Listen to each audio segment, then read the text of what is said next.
नमस्कार, जोहार, जय झारखंड।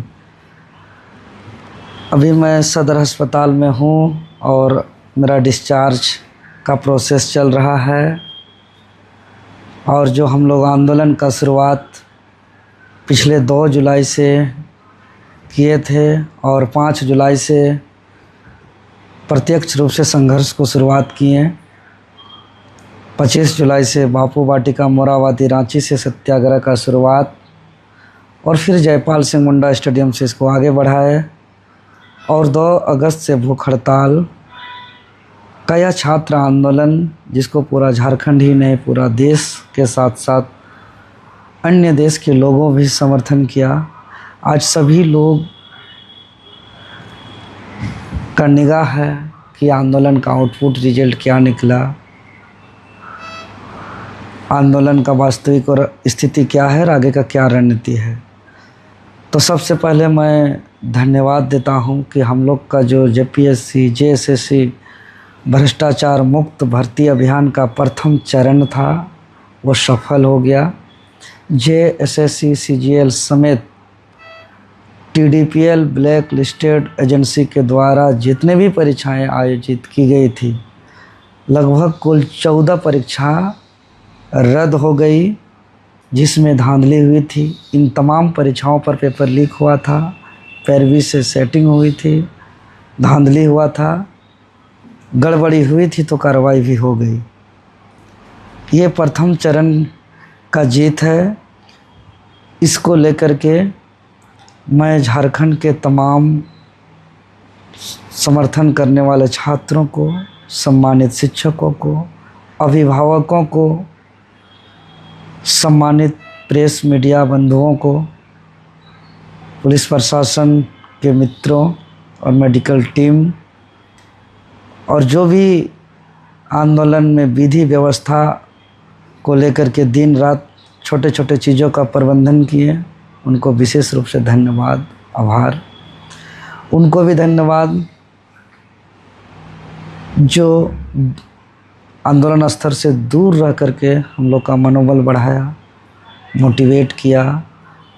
वो अजनबी को भी धन्यवाद जो आंदोलन को पानी का और छोटे छोटे चीज़ों को दिन रात ऑनलाइन के माध्यम से ब्लिंकिट के द्वारा, जोमेटो के द्वारा सपोर्ट किया। चूँकि इस आंदोलन का शुरुआत एगो दरी से किए, 1 सप्ताह बाद एक तिरपाल का व्यवस्था किए थे। बहुत मुश्किल से, कठिन परिस्थिति से आगे संघर्ष को बढ़ाए और फिर आगे जा कर के सारा व्यवस्था हुआ, मच्छरदानी का व्यवस्था, टेंट का व्यवस्था, बैठने का व्यवस्था, चादर का व्यवस्था। तो ये सभी आम आवाम के सहयोग से यह आंदोलन आगे चल पाया, अंजाम तक पहुंचा। इसके लिए सबको तहे दिल से मेरा धन्यवाद। विशेष रूप से झारखंड सरकार को धन्यवाद, माननीय मुख्यमंत्री जी को धन्यवाद। जो मांग हम लोग उठाए थे, जो बात सच और तर्क और ठोस सबूत के साथ रखे थे, उनको गंभीरता से लेते हुए कार्रवाई किया और छात्र को न्याय दिलाया। साथ ही साथ मैं आप लोग को बताना चाहता हूं कि हम लोग का आगे का जो रणनीति है, चूँकि अपने जीवन में मैं कई एग्ज़ाम को रद्द होते हुए देखा है। आज 14 एग्ज़ाम रद्द हुई और वो सारे एग्ज़ाम जो भी हम लोग डिमांड किए थे, इसमें से 2 एग्ज़ाम तो ज्वाइनिंग किया हुआ था, जेएसएससी सीजीएल और 11वीं से 13वीं जेपीएससी, और वो भी आज रद्द हो गया। और जो सीजीएल अभी रद्द हुआ, यही सीजीएल इससे पहले जब परीक्षा हुई थी उस पर भी पेपर लीक हुआ था, धांधली हुई थी। और 28 जनवरी 2024 का वह तारीख सबको याद होगा कि जेएसएससी कार्यालय के समक्ष आंदोलन कर रहे थे। उस दिन भी बहुत पीड़ा को झेलना पड़ा, एफआईआर भी हुआ, पुलिस बल का प्रयोग को भी सामना करना पड़ा, लेकिन अंततः उस दिन भी रद्द हुई थी।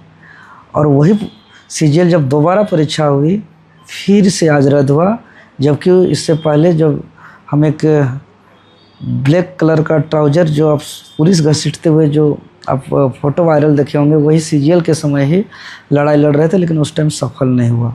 आज हमें भी दुख होता है कि भाई कई छात्र का ज्वाइनिंग हो चुका है, कुछ जेन्युइन भी होंगे और उसका आज रद्द हुआ, लेकिन ये आवाज़ को पहले उठाए थे, तब सरकार नहीं मानी। हालांकि कुछ अच्छी चीज़ों के लिए कुछ कुर्बानी देना पड़ता है, और जो जेन्युइन स्टूडेंट है उसको घबराना नहीं है, उसके साथ ज़रूर न्याय होगा। और मेधावी जो डिजर्विंग स्टूडेंट है उसके लिए तो बिल्कुल घबराने की आवश्यकता नहीं है, जो ईमानदार है निश्चित तौर पर। आगे का जो हमारा रणनीति होगा, चूँकि कई एग्ज़ाम को हमने सीबीआई जांच होते हुए देखा है, सीआईडी जांच होते हुए देखा है, रद्द होते हुए देखा है, लेकिन क्या सबसे बड़ा सवाल है कि ये जो 14 एग्ज़ाम रद्द हुआ, आने वाले दिनों पर फिर जो 14 एग्ज़ाम होगी, क्या फिर से पेपर लीक हो गया, क्या फिर से धांधली होगी, क्या फिर से पैरवी से नौकरी होगा? ये सबसे बड़ा चुनौती है। इसीलिए मेरा अगला चरण का जो संघर्ष होगा कि सरकार के द्वारा मुझे गारंटी दिया जाए कि फ्यूचर में कभी भी पेपर लीक ना हो, कभी भी पैरवी और धांधली से नौकरी ना हो। ये मुझे गारंटी चाहिए ऐसा एजुकेशन सिस्टम का, जो आज पहला दूसरा क्लास में है, चौथा पांचवा क्लास में है, स्कूल में है, मैट्रिक इंटर में है, जो भविष्य में प्रतियोगी परीक्षा का सामना करेंगे, जिसका भविष्य प्रतियोगी परीक्षा पर निर्भर है, जो बच्चे अपने सपनों की तलाश किताबों में करते हैं, जो कठिन परिस्थिति में पढ़ते हैं, वो फ्यूचर में ऐसा संघर्ष करना ना पड़े। बहुत तकलीफ़ है, भूखे प्यासे रहना, पुलिस बल का सामना करना, FIR लेना, कमज़ोर शरीर पर डेली जांच के नाम से ब्लड निकालना, सलाइन से ज़िंदा रहना। हम नहीं चाहते हैं कोई दूसरा माँ का बेटा या बेटी को ये कुर्बानी देना पड़े। हम चाहते हैं एजुकेशन सिस्टम ऐसा हो जो गारंटी दे पेपर लीक ना हो। चाहे इसके लिए विधानसभा पर कानून बनाना पड़े, चाहे इसके लिए संविधान को संशोधन करना पड़े, लेकिन हर एग्ज़ाम का ऑडिट हो, हर स्टेज का ऑडिट हो, गोपनीय हो, क्लियरेंस सर्टिफिकेट दिया जाए, पूरा निष्पक्ष और पारदर्शिता सुनिश्चित हो, जवाबदेही सुनिश्चित हो।